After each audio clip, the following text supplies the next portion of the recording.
Peace. This is Wise for Wise Words Media.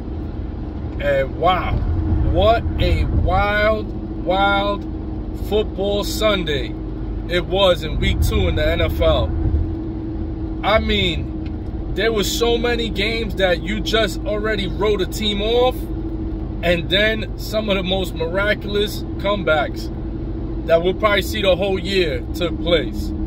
Also, I want to start here with the Big Blue, the G-Men.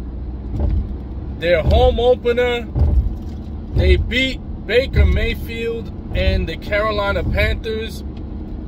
It was a good game from the defensive end. I mean, we are already seeing the Wink Martindale regime of the defense for the New York Giants. Wink Martindale has changed the culture. You are seeing a pass rush that we haven't seen in ages. And dare I say, since the championship years, we have not seen a pass rush this effective, this aggressive. And I mean, it's interesting that I like also what we're doing with Daniel Jones and the offense. See, before, when Gettleman and the previous regime had Daniel Jones, and the previous 2 coaches that had Daniel Jones, they were trying to work the offense around Daniel Jones, right? Sort of like if he was their version of Lamar Jackson. They wanted him to be this explosive dual threat that can impact the game by his arm or by his legs. But credit to Brian Daboll and this offensive coordinating team. They know that that's not what he is. Unlike Gettleman and Shermer and I forgot Timmy Toughnut's name, Judge. Unlike them guys, Brian Daboll, he sees what Daniel Jones is. He recognizes that Daniel Jones is a higher-end game manager. He is a game manager, and they're no longer using him the way the previous coaches used him, as trying to make him the centerpiece of the offense and everything that goes right or wrong have to go through Daniel Jones. No, they're using Daniel Jones the smart way, the way he needs to be used, and that is using him as a game manager. He is the one that right now, that the offense is really going through Saquon. And, you know, Saquon didn't have the type of week he had last week, and you're not going to get that every week. This is the NFL. You're playing against the elite. However, you know, you want to see them have this approach where now the focus, teams, you saw that they focused highly on Saquon Barkley, and now Daniel Jones becomes an afterthought. He becomes the secondary. And that's when he is dangerous. That's when he can get the snap, scramble right, scramble left, take a look down the field. If he sees nothing, then he can run. But you don't see a lot of those design runs like they did last year and the year before. It seemed like every other play was a Daniel Jones design run. No, now this regime, they're using him smartly. They're using his strengths, and credit to Coach Daboll, because he said that before the season even started. He said, we're not going to put Daniel Jones in any position of trouble. And so far, you're seeing that. They're not using him to run every other play. Every 2-3 plays, he's not running. He's not trying to bomb it down the field all the time. You're seeing he's doing the short, secure passes. He's scrambling. If he doesn't see anybody, then he's taking off. Like, he's doing a lot of the game managing things that when you have a secure defense that can shut down another team, when you have a defense like that behind you, that's when all you need really is a game manager. And you can win that way. Just ask the Denver Broncos of 2015. When the Denver Broncos had a Peyton Manning who didn't really, you know, he was way past his prime, way over the hill, but they had a couple dynamic receivers, good running game, but they had a defense that can close the show. And that's what the Giants seem like they're trying to build. They're trying to work a system that way. And I'm excited. I'm excited. First time I'm excited over Giants football in a long, long time. First time my Giants are 2-0 after 2 weeks since, what, 2016, 17? It's been a long time. It's been like 6 years. So I'm glad to see that. This is good. Also, around the NFL, sticking with New York, the Jets, what a comeback. I mean, that is one of those comebacks that, yeah, it'd be very hard-pressed to see that happen again this season. It's been 21 years since a team pulled a comeback like that. So, the Jets, they have a winner, and Garrett Wilson. I'm on record stating that this was one of the best drafts that New York has had ever. Like, when you talk about New York as a whole, both teams, both the blue and the green, like, they both came off with some great pieces, and we saw why Wilson was a top 10 pick, why they were high on him. And, you know, 2 touchdowns, 100 yards, that's the type of game that you need, you know, like, you have a primary, you know, I know it's 1 week, so I don't want to call him the primary. It's unfair to put that type of weight on him at this point, but this is the type of game that you get on. Now you're on the radar, so we'll see what happens moving forward now that you're on the opposing team's radar and they have time to prepare for you. Sometimes it turns out to be a different case. Sometimes people don't become the guy they're supposed to become once they're on the radar, but sometimes they do, and this is why he was a top 10 pick, because they have plans to make him that guy. A great comeback by the Jets. Improbable. How did the Browns blow that game? That's crazy. But the Jets, what a comeback, man, with the timing.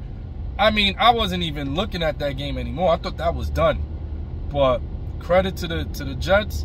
They pulled off a stunner, and let's continue with stunners. And also, may I say, I told y'all, didn't I tell y'all, this was the year that Tua Tagovailoa has arrived. He will arrive, and he has arrived. He arrived officially yesterday. I told y'all, go back to my video from 2 weeks ago, top 5 things to look for this season, and I mentioned it there. Tua will arrive, and he has arrived yesterday. 400+ yards, 6 touchdowns. They went and did an amazing deed for Tua by getting him first of all, by beefing up the offensive line. The offensive line is a lot better in Miami than it was in his past couple years. But now you're seeing what he can do with an offensive line and what he can do with 2 great weapons. He has Jalen Waddle, and now he has Tyreek Hill, the Thunderbolt Hill.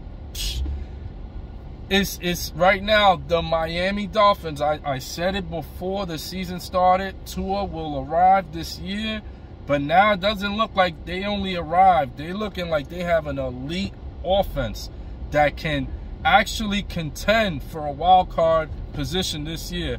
And depending how Buffalo goes, they might even contend for the division.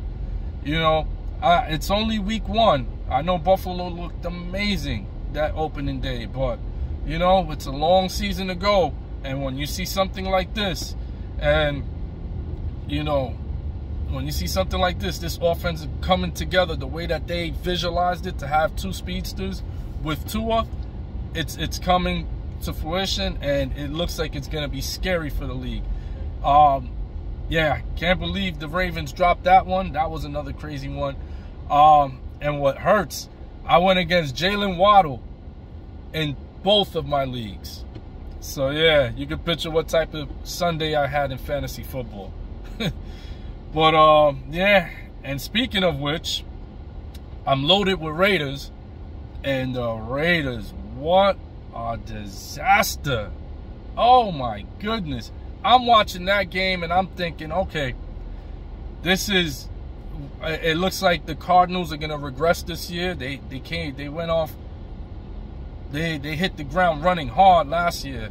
I believe they were 7-0 to start the season, and after getting their lunch taken by the Kansas City Chiefs last week, it seems like I thought, you know, the Raiders trampling them again in the beginning. I said, oh, Arizona's taking a step back this year.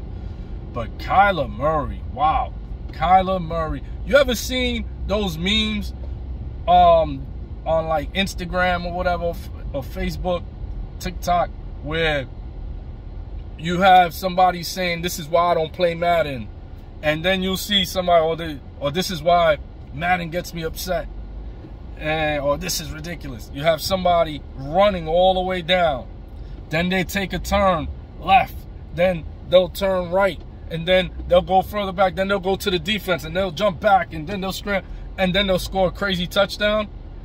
It looked like Madden was wrong, but Madden had it all figured out. These things happen, and Kyler Murray did them about 2 or 3 times yesterday.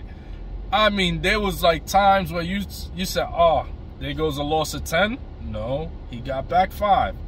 Oh, he dropped back for another 5. He's going to lose the 10. No, he's back up 10. He goes for the throw. Touchdown. Oh, my. Yeah. Kyler, I think in one play, they mentioned that he scrambled for like 28 yards before he threw the ball. But yeah, that was atrocious by the Raiders. And I know starting the season, another thing that I said to look out for was the AFC West. One of those teams is going to represent the AFC or be in the championship game to represent the AFC in the Super Bowl. I said it would be either the Chargers or Raiders.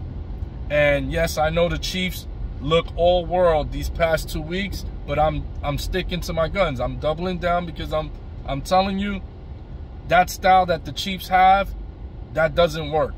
That, oh, we'll catch up later, we'll outgun you, that's not gonna work in the long run. So I don't think they're a complete team anymore. But the Chargers are looking more and more like the favorite, unless you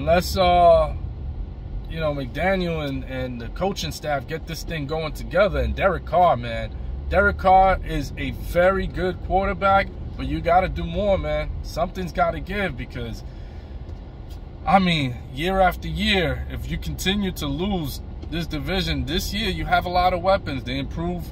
They gave you arguably the best receiver in the NFL, in Devontae Adams. They brought over help on the defense. You had Crosby already. You had Darren Bowler. You had Renfro already. You had a bunch of weapons already, but they beefed it up even more on both sides of the field. And it's just 0-2 is not the start that you want after that type of rebuild. So it's looking more and more for me like it's going to be the Chargers as one of the teams competing in the AFC Championship game come January. But in any event, credit goes to the Cardinals. Kyler Murray, tremendous game. That was the type of stuff that you see and you say, this is why he was taken when he was taken. And they gave him, you know, they gave him the reign to the franchise, even though they drafted Josh Rosen. Even though they drafted Rosen, after a year they was like, we gotta have this guy, and they let Rosen go. But after a game like that, you see why. I mean, that was dynamic stuff, electric stuff by Kyler Murray. What a comeback. What a comeback. And last but not least, that I'll touch for now, is the Dallas Cowboys.